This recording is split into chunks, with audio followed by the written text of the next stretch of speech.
Everyone, I'm Mary Texera.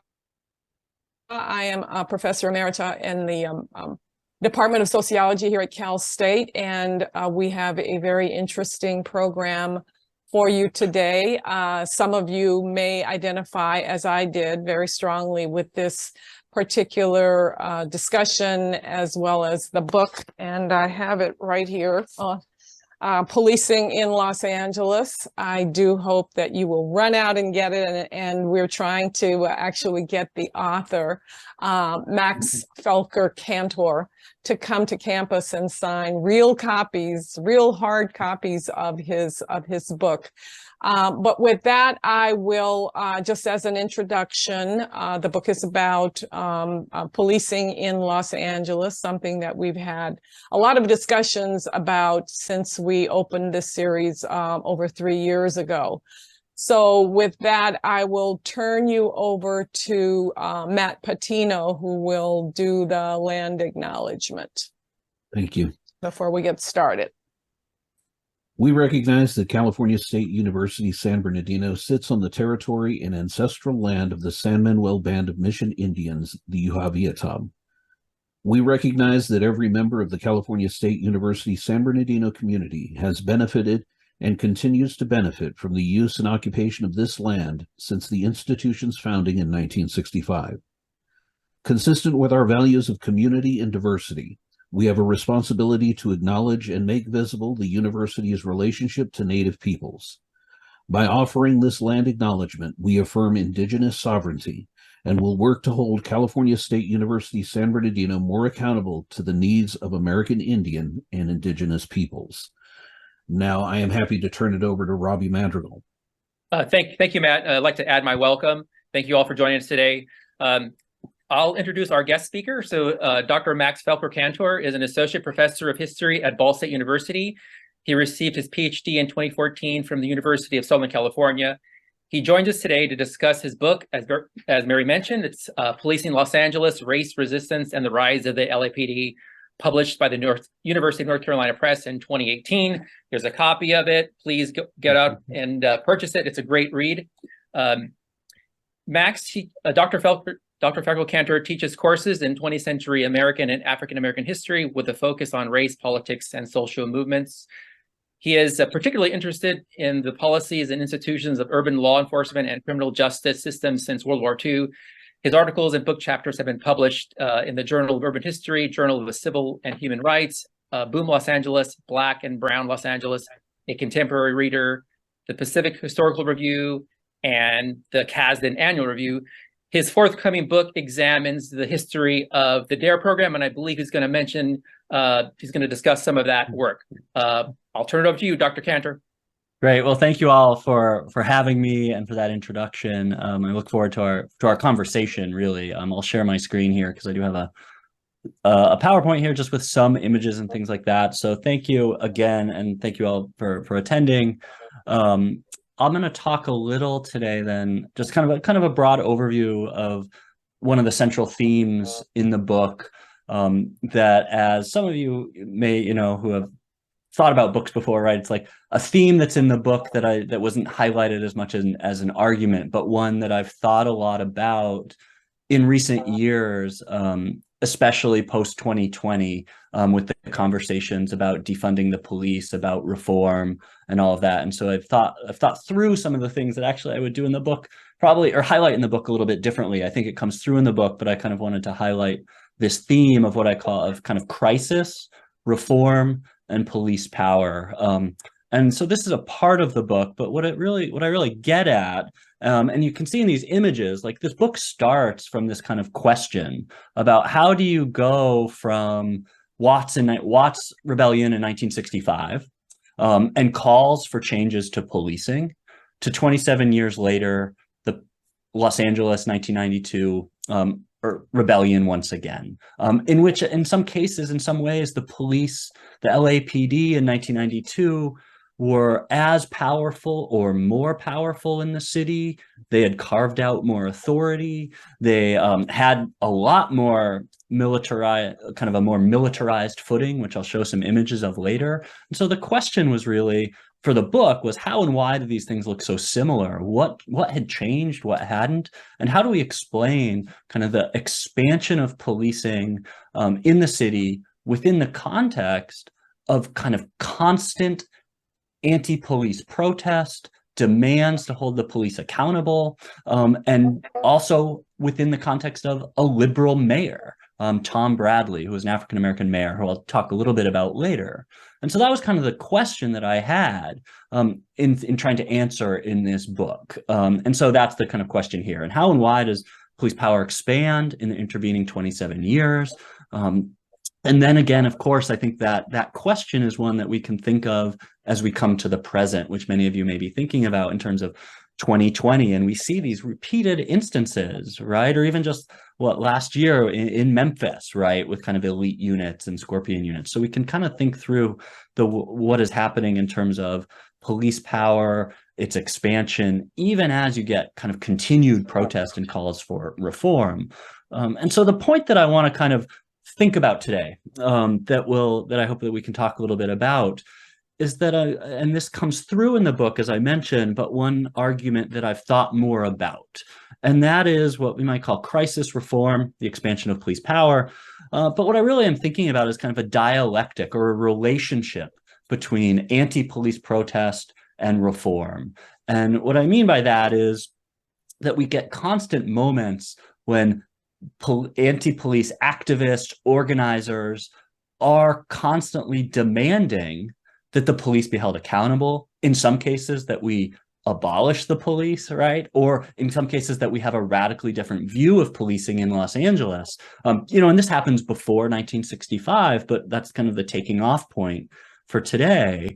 And that there's always one of the responses is what we often see as procedural reforms to change police departments through things like community relations programming or more training for officers, which then leads to an expansion of police power in a number of ways. And so what I want us to kind of think about is how there's a relationship between anti-police protest and reform that kind of accelerates over time. And I'm going to try to talk through some examples of that between the 1960s and the 1990s today that come out of the book. So the two main kind of takeaways, if you're thinking about it, is that I see here is reform expands police power.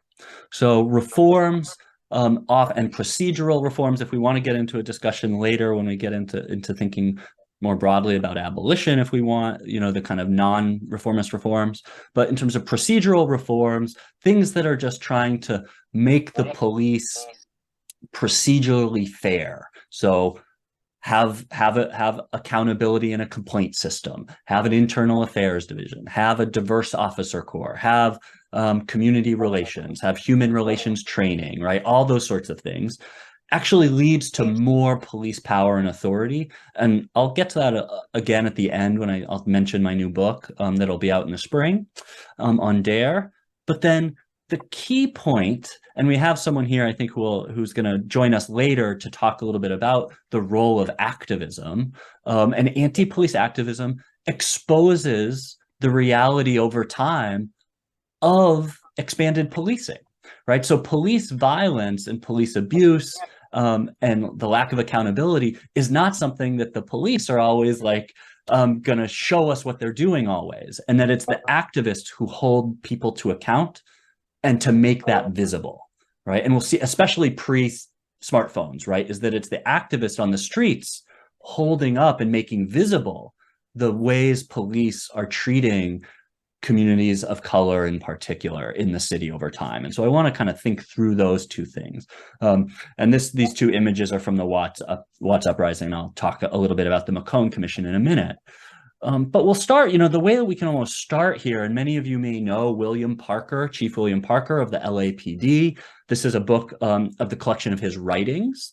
And he was chief from 1950 to 1966. And he was kind of a key figure that insulated the police from political oversight, and through a process of what he called professionalization. And he positioned the police as an indispensable force in the city. And I have a quote from this book that from one of his speeches. He says, "Between the law-abiding elements of society and the criminals that prey upon them stands a thin blue line." Sorry, one of defense. Your police officer.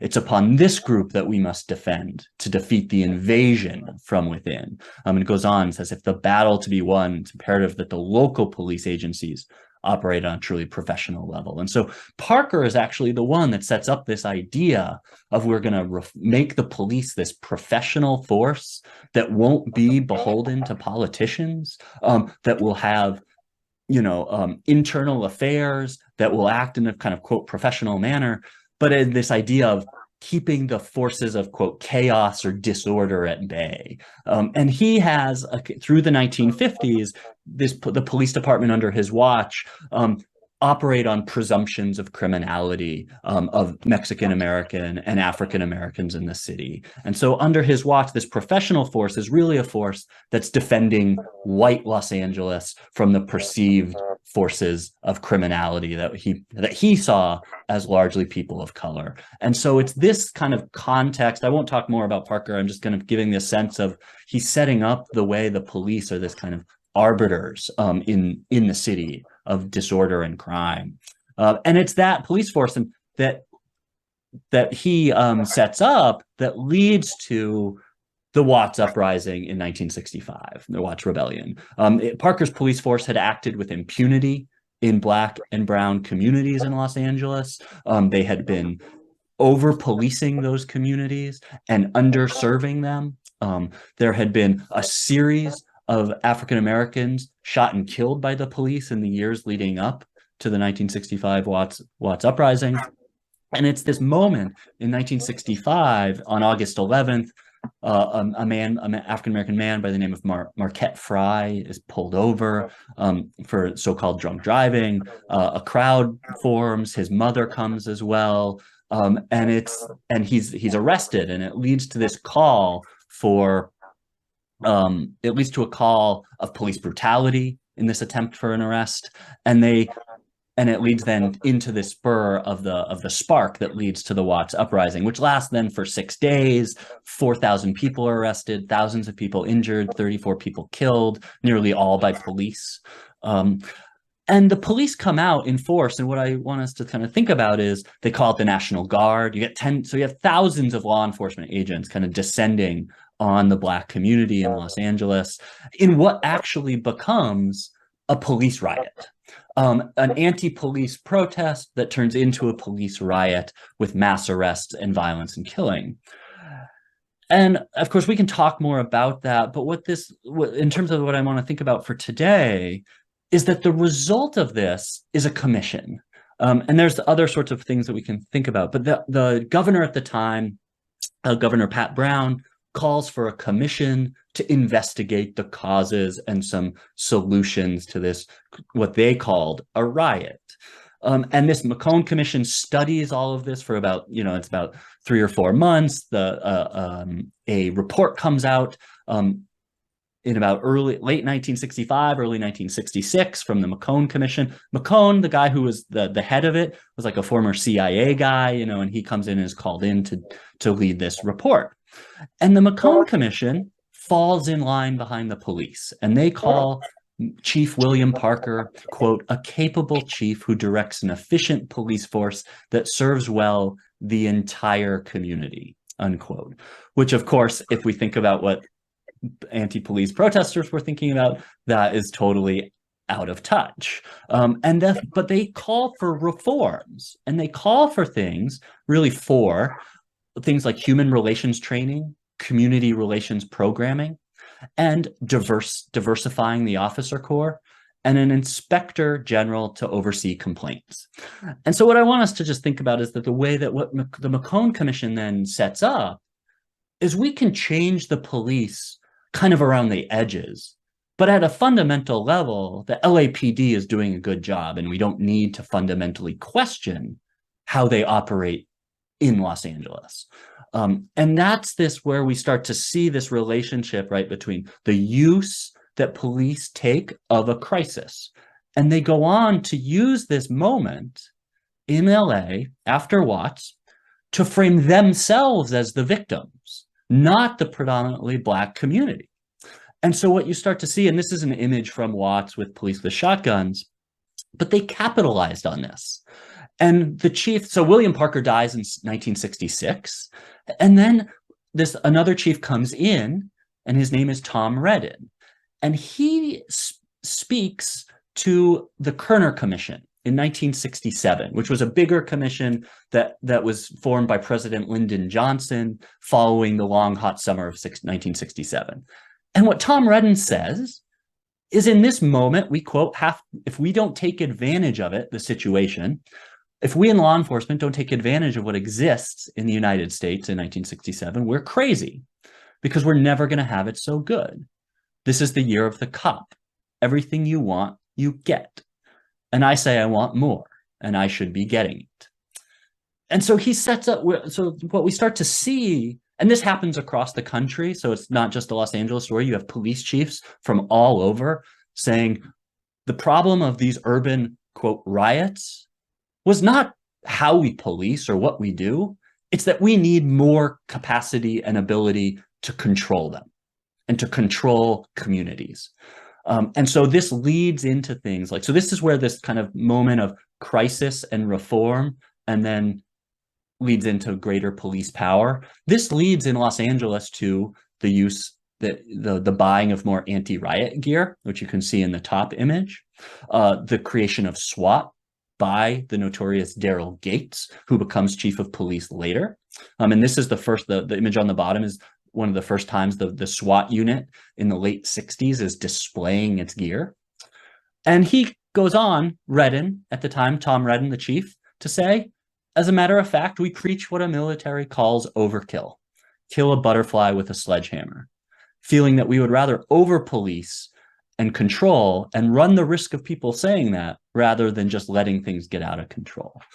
And so we start to see the ways that even in a moment when there's a lot of contention and people calling for changes to the LAPD, they use this moment to expand their martial infrastructure or militarization, and also authority in the city, right? Because at the same time, though, we see groups organizing. And we see, and in particular, a group called the Community Alert Patrol, which many of you may know about, because I think that we have a speaker here who's going to talk with us a little bit about this later, perhaps, and who's also presented at this series before. But groups are forming in the midst of the LAPD continuing its abusive practices. The Community Alert Patrol forms in 1966 in the spring, following the kind of brutal police killing of a man named Leonard Deadweiler, who was driving his pregnant wife to the hospital. And in the kind of fallout of Watts and the fallout of continued police killings, you get communities organizing in the African-American community to follow and observe the police, to try to, quote, observe and protect, to hold the police accountable, and to provide eyes and ears, to watch what the police do as they're engaging in arrests in the Black community. And we have here, and this is just another one. We have the brother Crook, who's was one of the central figures in the Community Alert Patrol, is Ron Wilkins, who I think is going to join us a little bit later. And so but this group was organizing and demanding a different form of policing, and calling the police to account, right as the police are calling for themselves to be more militarized and more aggressive in the wake of Watts. And we'll probably talk a little bit more about this, because this Community Alert Patrol leads to a vision of what community safety might look like without the police, right? And so we could think about that a little bit later, but the police see these groups like the Community Alert Patrol and the Black Panthers as threats. They see, so the LAPD mobilizes in response to harass, to undermine anti-police organizing in the city. And in particular, the one that many people may know about is the repression of the Black Panthers. So the police are engaged in kind of an all-out war against the Black Panthers, which comes to fruition in 1969 and on December 9th, when the police assault the Black Panther headquarters on 41st and Central. And it's a 4-hour siege. 6 people are wounded, 3 officers, 13 people arrested, thousands of rounds of ammunition. And the police are using, and this is one of the first times a SWAT unit is used in the city to attack the Black Panthers, and often because they had been organizing against the police as well. And so it's the way that then and you see these images here are from some of the protests that came out of that on the right, and this is just some of the Black Panther newspaper imagery on the left side.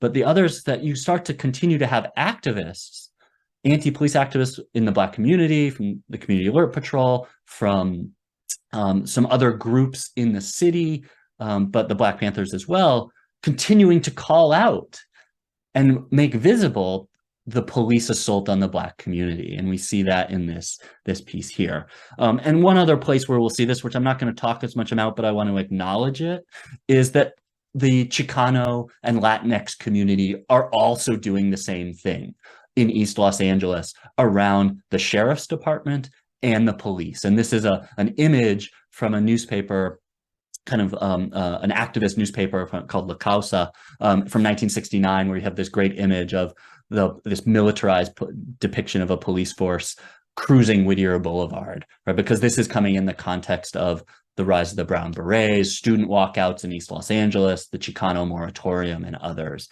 So the point there being, as we start to come out of this Watts moment, we see this relationship between the ways activists and anti-police organizers are challenging police power, and the police are remobilizing in response to those moments that are challenging their authority. And so as this moves forward, we also see politicians who are also engaging in saying, we are going to try to rein in the police force. And we need to continue to reform this out of control LAPD, right? Coming after these moments of real police violence against anti-police activists. And this is where we get Tom Bradley is elected mayor of Los Angeles in 1973, but he had been a police officer. And then he moved and he entered politics in 1963. He's elected to the Los Angeles City Council. He then and he has a kind of political career as being a reformer. He says, we can reform the police department. He gets elected in 1973 on a platform of reforming the police department, but this is where we see reform expanding policing. And these are some campaign kind of literature where he said there's these pieces that say, if the mayor says it can't be done, it won't be done. Tom Bradley says we can have safe communities, because he says we can reform the police department and have it be a fair and just one, but we can also have a strong police department. It can ensure safety. And so what you see here, and I'll blow this up, he calls for a police bill of rights, better pay, expanded insurance, more educational opportunities, approved assignments, all these and procedures. And so Bradley calls for, like, we can have safe communities and strong policing. So even as he's a liberal proposing reforms to hold the police accountable, his policies around kind of procedural reforms lead to this way that enables the LAPD to continue to kind of garner resources in the city. And this is just another, and I'll skip this one. This is just because they're also putting police and security apparatus into schools at this point. And so you start to see that happening here as well. And so as the police continue to expand and operate in kind of over-policing in communities of color, you get new rounds of anti-police activists and anti-police movements that continue to hold the police to account. And the most notable one that I talk about in the book is the Coalition Against Police Abuse, or CAPA, which forms in 1976 as a multiracial group of residents and activists who came together to join together to combat in what they called mutual support in a struggle against police harassment, killings, and abuses of power in the city. And Kappa goes on to kind of engage, and here's some images here, to demand community control of the police, to document cases of police abuse, to document cases of police brutality, to hold political education sessions with communities about what the role of the police are. They then also mobilize people. They file complaints, they organize defense committees, they hold protests and marches outside city council meetings, they pursue legal action against the police department, and a whole range of other things. And so it's, again, this moment, like we saw after Watts, where activists are continuing to hold police accountable and to make visible, right? Before we have smartphones, they're making visible, brothers and sisters catching hell in the county jail. We say no to police abuse. And one of the most kind of poignant examples of this work and most tragic that some of you may know about is the police murder of Eula May Love in 1979. And she was a 39-year-old widow raising 3 daughters in South Central Los Angeles. And on January 3rd, 1979, she tries to pay an overdue gas bill. The gas representative leaves after being opposed by Eula May Love. Eventually, the police are called. So the police come to this to her house around this gas bill issue. There's the kind of hearsay around, was she holding a kitchen knife? Was she not? Was it in her hand? But what we know is that officers approached her with guns drawn, and she reportedly reached for a knife. Officers opened fire and killed her on the scene.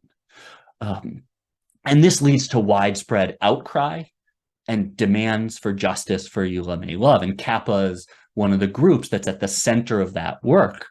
But the response here, again, from the city, even as this becomes a lightning rod for the expression of hostility towards the police, and fueled Kappa's anti-police organizing campaign, Daryl Gates calls it an aberration and says that the officers were being unjustly targeted, that it was in procedure. And there's a whole report that they do, and this is Mayor Tom Bradley and Tom Redden and one of the members of the Board of Police Commissioners who are presenting a report on this killing. And they call for things like changes in the LAPD shooting policy to stress a reverence for human life. A gradual escalation of force, permit the use of firearms only in self-defense, more use of force training, programs to facilitate communication between residents and the police.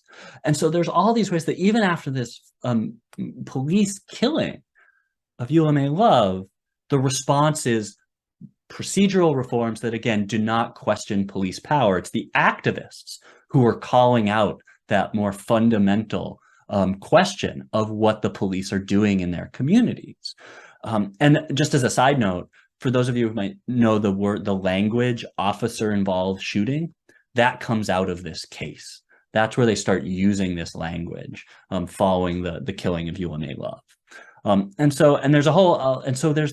We see this kind of continued relationship between crisis of policing that leads to these reforms that don't actually challenge police power, but enable its expansion.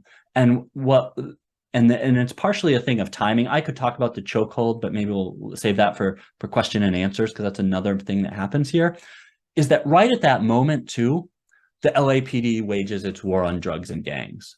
So you get a new moment where the police are then asking, well, we actually need more authority. We need more resources to wage this growing war on drugs that we have to combat in the city.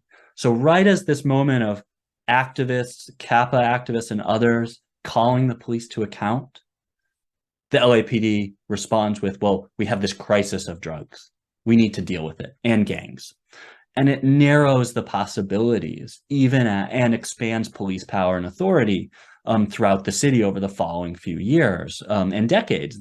And so what you start to see, and I'll skip this one of the most notable examples is that the LAPD gets new military style equipment to wage this war. And in this case, in 1985, they had this vehicle with this kind of emblazoned rescue on the back, which is particularly, galling in some ways. And it has a 14-foot battering ram on the front of it. And that police vehicle is used to smash in houses. And in 1985, they smash a house in Pacoima, into a black person's home. They find a mother and children eating ice cream. And this leads to, again, this kind of evidence, right, of the ways that then to another outpouring of protest around the use of the batter ram. And you see that here, the San Fernando NAACP and others are out in the streets saying, no more batter ram, no more Gates. Gates is now the chief of police. He comes in 1979, and you can see the batter ram there in front. And Gates responds, right? So these moments where the police are using this to sort of say our authority should not be challenged, that if you don't want a battering ram breaking down your wall, don't deal dope. And so what we start to see is how the police are kind of using this moment again in the war on drugs to expand the practices, the violent practices that they're engaging with in Black and Brown communities in particular. And so we start to, and this accelerates throughout this period with Operation Hammer, the kind of, which many of you may know, the kind of notorious moment in 1988 and into 1989, when the LAPD engages in widespread gang sweeps of anyone who fit a so-called gang profile, which basically meant any Black or Brown young person between the ages of like 10 and 25 could be swept up and held in the LA Coliseum, entered into gang databases and released later. And it's this massive criminalization of entire groups and communities as the LAPD continues this kind of no holds barred assault on the community in the name of a war on drugs and gangs. And you see this in their statements about it, the kind of martial rhetoric that they use, that we're in the midst of a war over who is going to control the streets of the city, and we shall prevail. Or as Gates said, the chief of the police at the time, I think people believe that the only strategy we have is to put a lot of police officers on the streets and harass people and make arrests for inconsequential kinds of things. That's part of the strategy, no question about it. And so we start to see the police right there carving out that they're in a war and they need all this authority. It doesn't matter to them, right, if there is this kind of low-level harassment and arrest of the communities that are most impacted. In particular, here they're talking largely about Black communities in South Central and elsewhere. And so it's no surprise. And there's another moment, I'm happy to talk about the Dalton Street raid later. It's a moment where the LAPD uses a kind of Southwest Area Gang Task Force, raids apartments and renders them inhospitable. They destroy them entirely, into which the Red Cross has to house the people who are in those apartments, all again in the name of war on drugs, war on gangs. And we could talk more about that if you want. This is kind of within the context of Operation Hammer and elsewhere. But the point there is, as I'll kind of start to wrap here, and I'll kind of think through some of how we get to the present, actually, so it goes beyond my book, but that is the context within which then we have to understand how we get to 1992 and the Los Angeles Rebellion, No Justice, No Peace, in April of 1992. And so without that longer history of both activists calling the police to account and the kind of expanded police martial infrastructure and kind of all-out assault on communities of color, that's how we can start to understand, at least in part, what happens in 92 following the acquittal of the 4 officers who were on trial for the beating of Rodney King.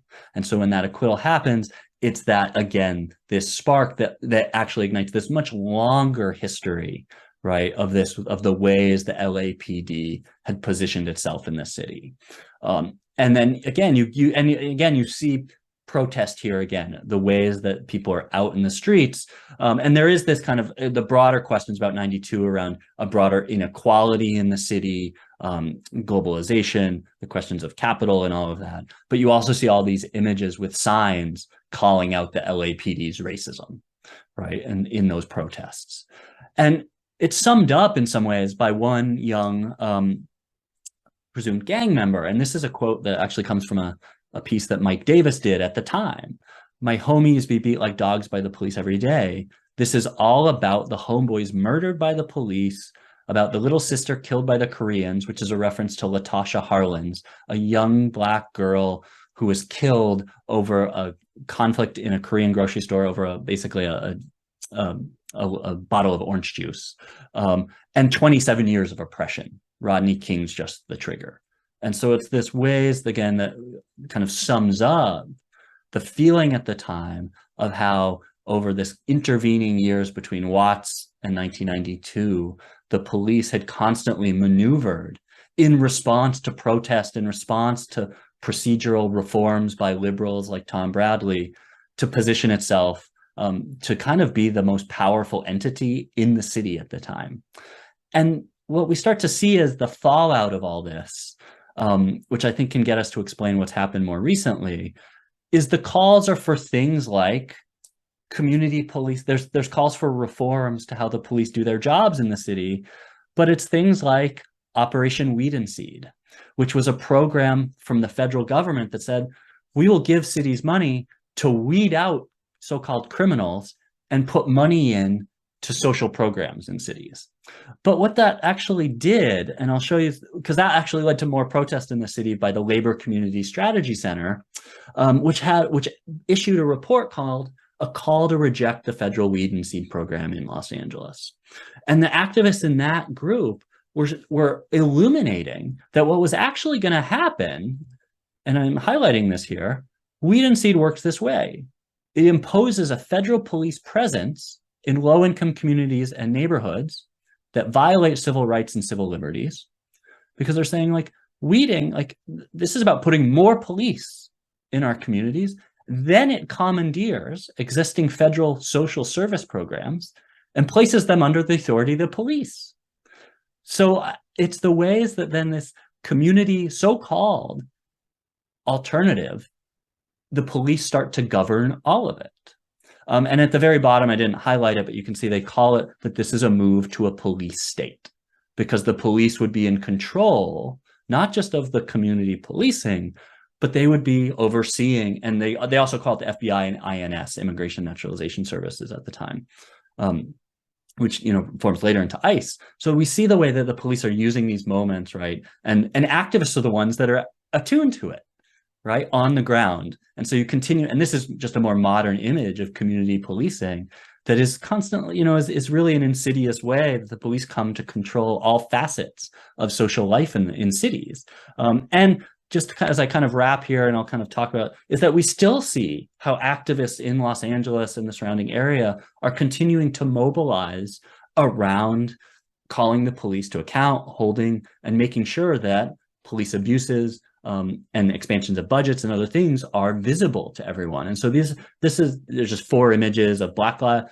On the top, we get Los Angeles Community Action Network, LA CAN, Stop LAPD Spying, the Youth Justice Coalition, and Black Lives Matter protests, right? And so there's that activism continues. These are the legacies and the work of what I talked about earlier in the book.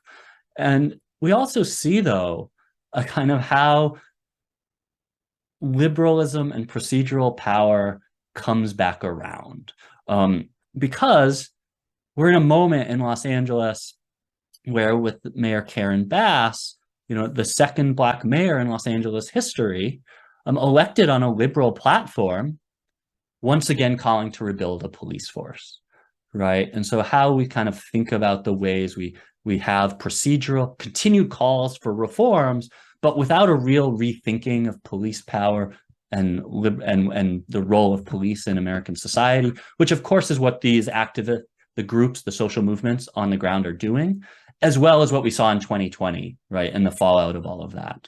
And so I will kind of wrap there. But what I want to and then I'll stop sharing my screen and we can have a conversation. Is that this also feeds in, and this is the cover for my next book. I don't know if it's public, so I don't like screen sharing yet, but the LAPD, in the midst of the war on drugs and war on gangs, also started the DARE program, or Drug Abuse Resistance Education. It was started in 1983 by Daryl Gates, of all people. And what that was is, again, another way the police used this moment in the 1980s. We have to wage a war on drugs, but we're also going to be teachers. The people who are most able to educate young people, in their words, and the best people to do it would be the people who have the street knowledge of the consequences of drug use. And so they put police into Los Angeles elementary schools beginning in the fall of 1983, fifth grade classrooms. Within about 3 or 4 years, you have DARE officers going in to every single fifth grade classroom in Los Angeles Unified School District. And then that program spreads across the country and around the world by the 1990s. But again, it's actually where I've thought through a lot of the ways, thinking about how we see in these moments of so-called reform, or the kind of soft side of policing, has actually allowed the police to extend their position and to extend their authority into all these areas of life that we wouldn't really always expect, right? In terms of schools, social service agencies, and elsewhere, community policing. And so it's this kind of nature of how DARE, and I'm happy to talk more about it if people want to hear more. I don't want to kind of go on, but it really is a way that the police also are recognizing that the war on drugs they're combating in the city is leading to people being upset with police. So the DARE becomes a way to try to counteract the very crisis that the police are creating by trying to get kids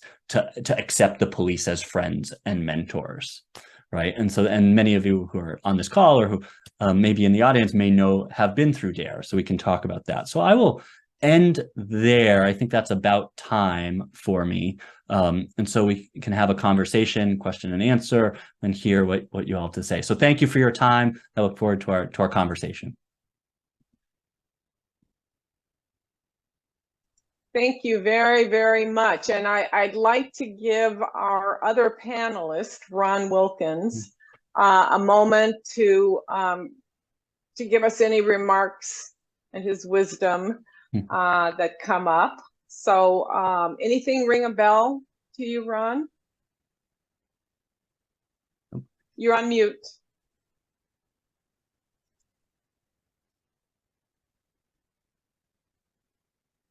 How am I now? Am I good? Yes, you're good. Yes, yes. Okay. I'm impressed by the book. I haven't had a chance to really read it. But Dr. Kantor, I want to thank you for your insight and your, you've just provided a lot in terms of the showing. What I loved about, and I looked at the opening chapter of the book. I loved when you spoke about racialized punishment, when you mentioned that LA has a history of settler colonialism and racism. When you mentioned mass elimination is what LAPD has been about, and their pervasive police presence in terms of, certainly in areas where Black and brown people live. And it was interesting too to see that William Parker, and you mentioned this, that he said something similar. He said that that LA was one of the whitest cities in America, as he said. And he was speaking to an audience, and he said, let's keep it that way. Exactly. I didn't know, I knew he was wicked and racist, but I had never seen that comment before, and I was happy to see it. I remember doing it was relieving to actually see that your research was able to pull that out.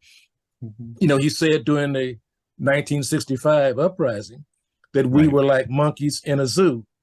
So what it makes very clear, your book makes very clear, is that the police department and those who have headed it have been very racist or wicked as can be, and so on. And that what has happened with reform efforts in this country, and certainly in Los Angeles, efforts by people, it has actually increased police power and police authority rather than rein in the police.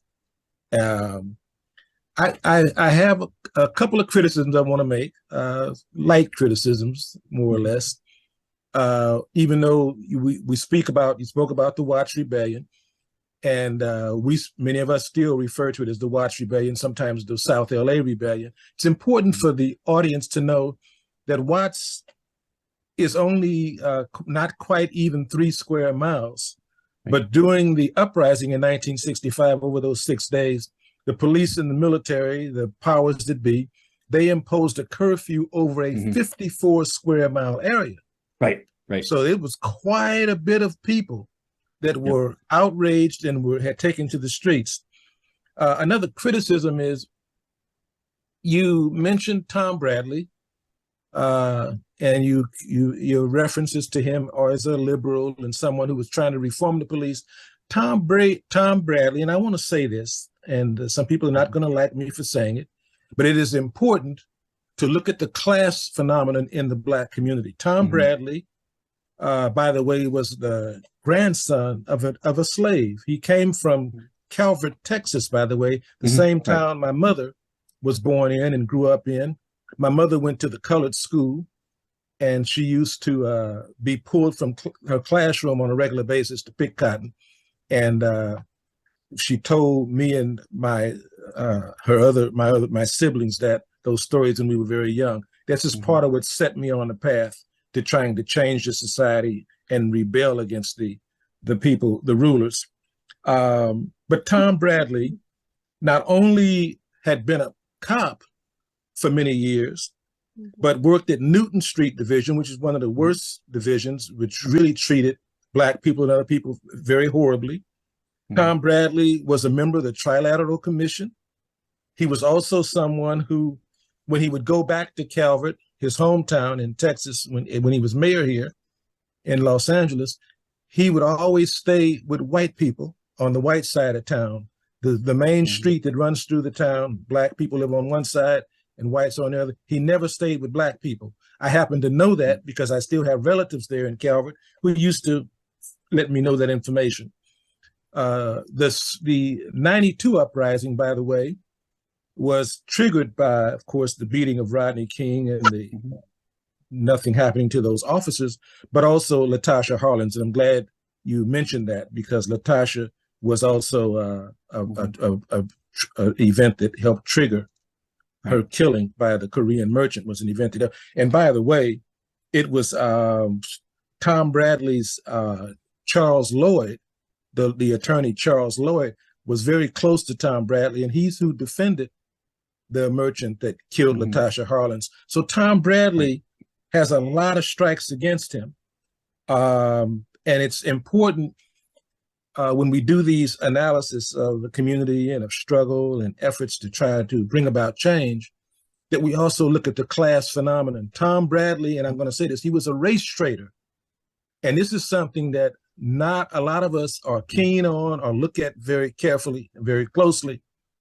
We got Black people, and when you mentioned the Scorpion unit in Memphis and the killing of the young Black man there, all those cops were Black, but yet they were on a police force. They killed a Black man. And we have people, and we need to call them traitors. Something else that's very difficult, and I'm just wondering, I want you to speak to this. Something else that's very difficult for many of us is that many of us joined the U.S. military. and we go to war alongside white soldiers against who the U.S. government, against a nation the U.S. government has defined as the enemy. I refused to go to the war again when the U.S. made war against Vietnam. Okay, but it's interesting because the Vietnamese, we didn't know, we couldn't spell it, we didn't know where it was, and more importantly, no Vietnamese ever called us any names, but white people have called us names. But black men, so many black men are always take so much pride in fighting on the side of the U.S. military. How do you fight on the side of people who not very long ago raped and sold your mama? You fight on their side against who they say is the enemy. I just wondered what your reaction to that is in the context of a person like Tom Bradley, who you continuously refer to as a liberal in your work. Yeah, I mean, I've heard, I talked to him about him much more broadly as a liberal. I mean, I think he, I'm liberal. I mean, he's, invested in kind of bringing kind of broader international capital, right, to Los Angeles that kind of leads to kind of the decimation of Black and brown communities, right? And so there's the way that he gets elected and he has strong support from communities of color, but then like all his policies lead to the enrichment of like downtown and the kind of hollowing out, right, of communities. So jobs are gone, all of those sorts of things. And so I think we just so that's I didn't want to talk a ton about Bradley today, so I didn't kind of put a lot of him in there. But I think like he's an example, right, of the ways, and and he went to UCLA before he was there, and so for part of his time. And so I think like in terms of your question about like the kind of broader question of Vietnam, right, which is not something I write about in this book, except for I talk about the ways the police compare what they're doing in inner city communities to the war in Vietnam, right? So they're kind of talking about Black and brown communities as in like we are fighting just like a war in Vietnam in the streets of Los Angeles. And so I mean I think there's a I can't answer the question of like why people, what, that's not really my area of like why people are willing to fight in Vietnam, right, at the same time. And I know there's a recent book that has just come out that's all about African Americans in the Vietnam War. But I think what we see is the way, that Bradley, right, is positioning himself in some ways. What I talk about, I think later when because he's running also for governor later in 1985, that a lot of it's like, a lot of like political calculus, right, in terms of gaining political stature, right, and using whatever means he can, right. So I skipped one of the slides, but he's calling youth in the streets hoodlums, right, in the 1980s, and it's all, and he's releasing Gates and others to go do all this work because he doesn't want to be seen as soft on crime, right, and so I think as an electoral strategy, right? And I think that's what happens in 73, right? Because he had run, as he ran for mayor in 1969, and Sam Yorty, who was a whole other character that we could talk about, right? Race baits like entirely, and has people drive through the San Fernando Valley, right, with like bumper stickers about like Black power and to kind of send the message that if Bradley gets elected. Right. But then he shifts in 73 to be like, I'm going to be strong on crime. Right. As like this kind of a means of gaining a kind of electoral power in the city, I think. And so that's how one of the ways I think he gets elected. And so I think we see him right in what you're talking about, the way that he's kind of shifting and shifting to kind of appease white folks in particular in the city. And I think, it's so important that we understand this. Just like Karen Bass, who's mayor of LA right now, asking for 1,000 more cops. Karen Bass used to march with Michael Zinzin and Coalition Against Police Abuse against the police. And here now she's calling for more police. What happens is we got this class phenomenon that we need to address. If we're going to our misery.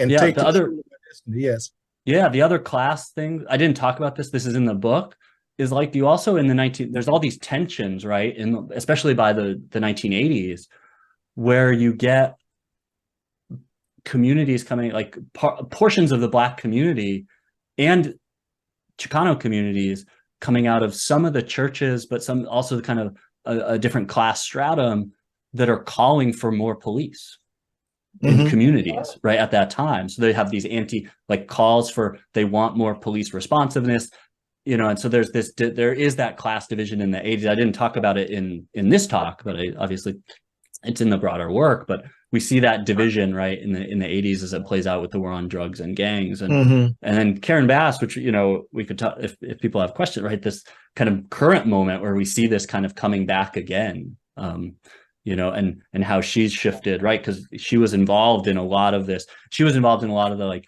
anti, dealing with the health effects of crack and all that stuff in the 1980s, right? And kind of the community coalitions that are coming out of that. And then comes back to this. So I think, there's this way, and that's where I think too, to answer your question, like coming back to the Vietnam question, but also Bradley, it's like where like Los Angeles as like a settler colonial city, right? We can see it in kind of full fruition because it's as you said, like Parker has that quote where he's talking about it's this white city, right? And so and it's still predominantly white when Bradley's elected, right? So it's like he's almost like having to buy in to that kind of idea, right? That in some ways. Yes, and it's the city. It's not only a settler colonial city. This is part of the United States is a criminal empire.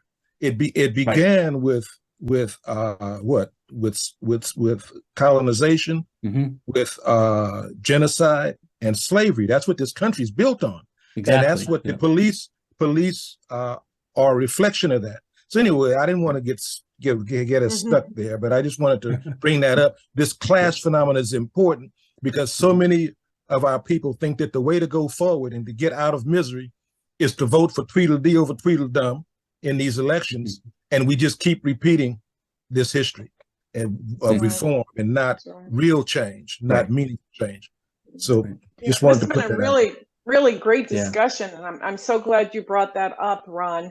The other component about Vietnam, which sort of rang my bell when you mentioned Vietnam, is that in the late 1960s, early 70s, many of the police personnel, LAPD, LA Sheriff, were Vietnam veterans. And so they came back home to Orange County or their communities and wanted to continue that high, to continue that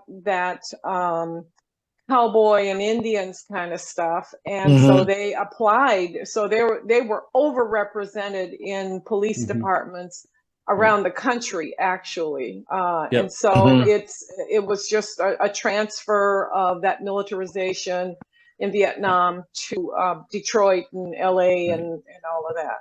Yeah, no, and the other thing, Mary, about that, right, is like, I know I mentioned SWAT and Daryl Gates, but they go to Camp Pendleton. They go to army bases to train, right? So they're going there and working, right? And Gates is using all those, and because he wasn't chief yet, he was not chief when he forms that, but he had been a disciple of Parker, right? He had been Parker's driver and all that stuff, right? And so he's like, so there's that real fluidity. Although, I mean, in the 60s around Vietnam, around training for the army, around like, the way that SWAT becomes part of all of that. And so they're kind of, so that's circulating, right? It is. And SWAT's symbol, the eagle clutching a thunderbolt, a lightning bolt, that's a Nazi symbol. And that's the other thing. All these police departments, they all embrace these Nazi symbols. They used to put hangman's nooses on the secure parking lots at the police precincts. There's a whole history of all that, which is leading me to a certain place, but we'll get there. Thank you. Well, that's something that I'm working on now too. Like my next project is I'm looking at the history of the Rampart scandal and the Rampart crash units and how they were they used all that symbols, all those sorts of things too, right? So that's So, but that's the and next like new project. So I've got Okay. another project for you. You sound like you need some projects. And it really brings me back to another question I had in reading the book. You know, you have Operation Push, and you've got Operation this, and and this commission and that commission. It seems to me they're doing the same thing anyway, except that they need to present to the public. You know, we're going to call this Operation Hope, or we're going to call, you know, like Operation Desert Storm. We can't just go over there and start bombing people. We got to call it something, right? Yeah. And so connected with that is your next project that I'm getting at, and that is the Dragnet Jack Webb connection. I was very surprised that actually that you didn't have that in the book, because that was so central to people buying into, on a wholesale basis, the policing. Yeah, no, it's not. And I mean, as I guess sort of the construction of books and projects, right? That it just had to, Yes, of course. right, was not part, it wasn't a, for a variety of reasons. But yeah, I've thought like there's a whole story. So if there's any students who are looking for things they want to write about, right? Or is the ways that the LAPD is like image making throughout this whole period, right?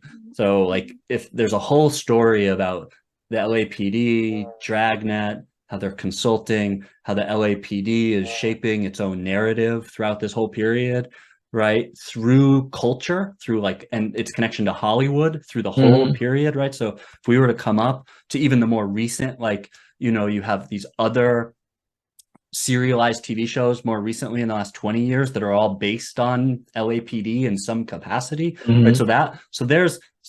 So I think so Mary, right, like that's a whole project for maybe me, maybe someone else, or you know, just like thinking about that. And I know there are some scholars who have written, people have written about Dragnet, but like there is that whole piece of how the LAPD are using and trying to shape.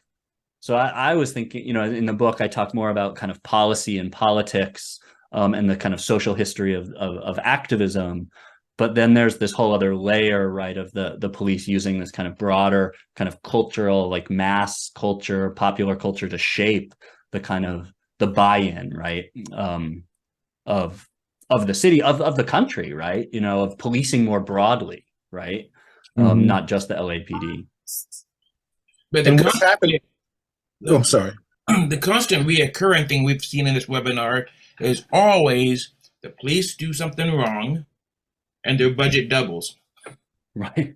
And it's just hard to understand how it continually they kill somebody. What do they need? Oh, they need more training, they need more money, and they need more cops.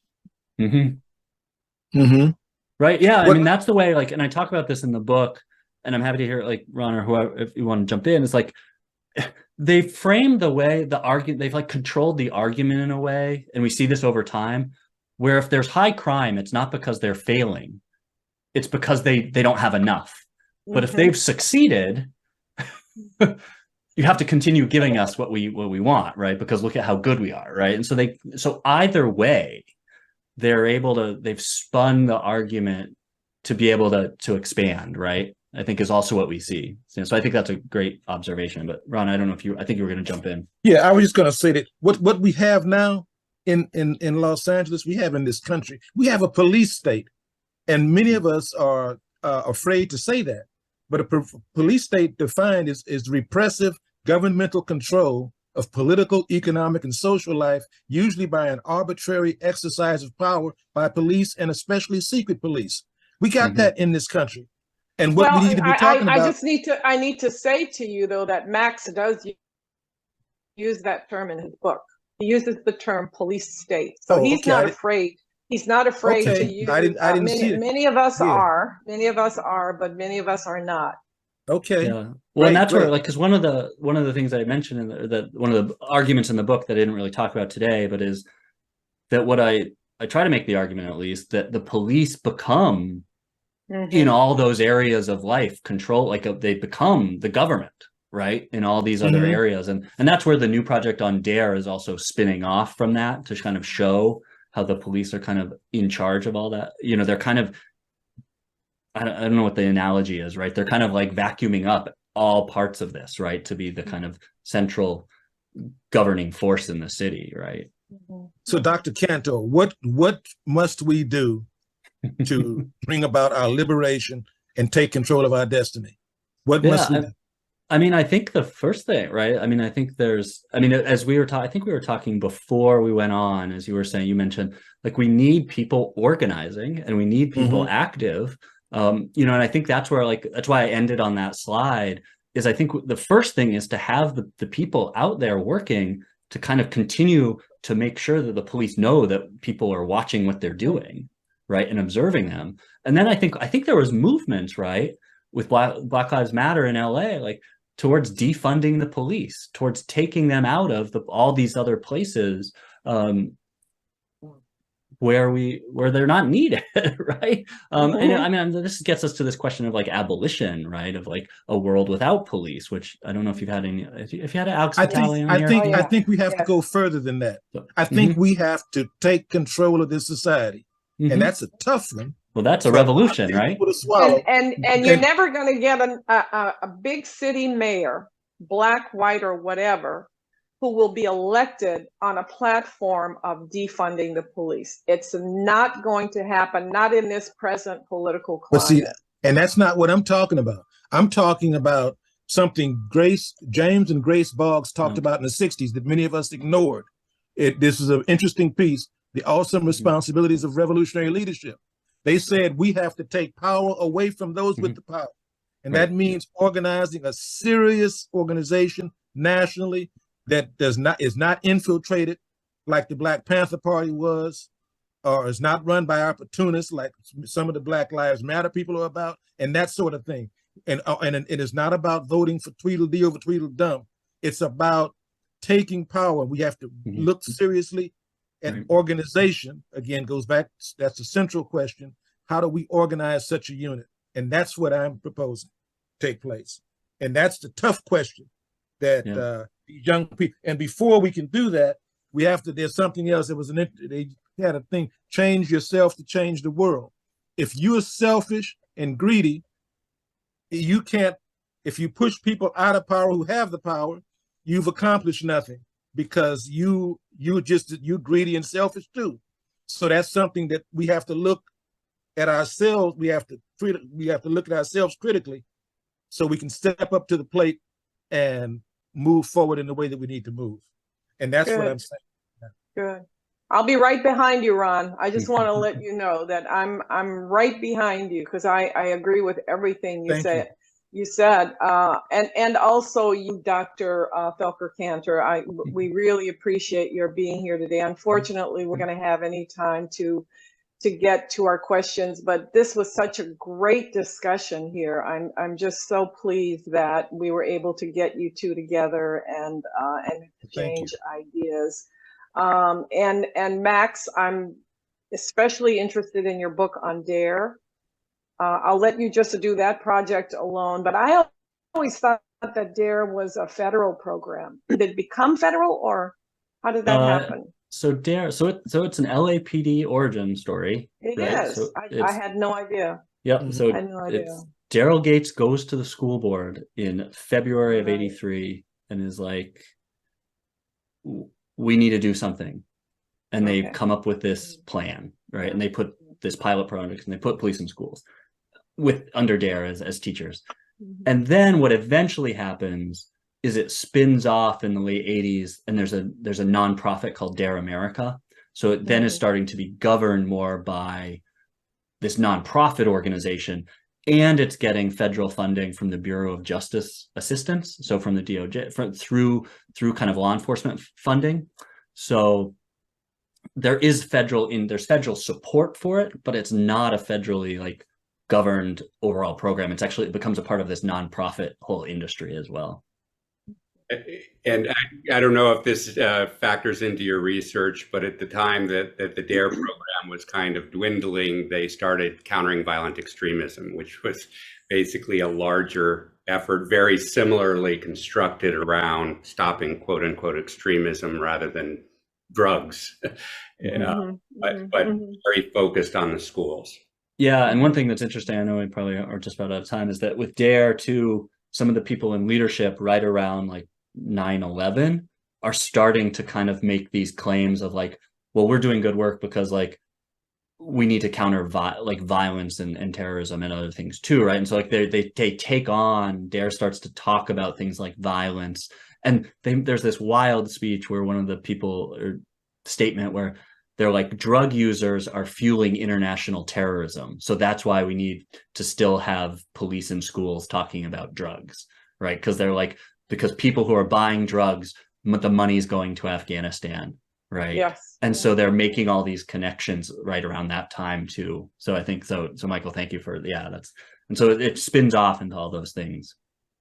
Right. We can continue this discussion until midnight tonight. So I think I'm going to have to be the big girl here and stop this madness. And thanks again, Max. We certainly thank you very much. And I'm sorry we didn't get to all the your questions. contribution. Thank you too. Thank you for having me. Good luck in your career. Thank you. And we'll see you for DARE. We'll see you for DARE. There you go. Don't forget Okay. about us. Okay. Thank you for coming back, Ron. Appreciate it. Yeah. Thanks. Yeah, Thanks, thank you. Ron. Thanks for the Bye-bye. exchange. Yes, thank you. Uh-huh. All right.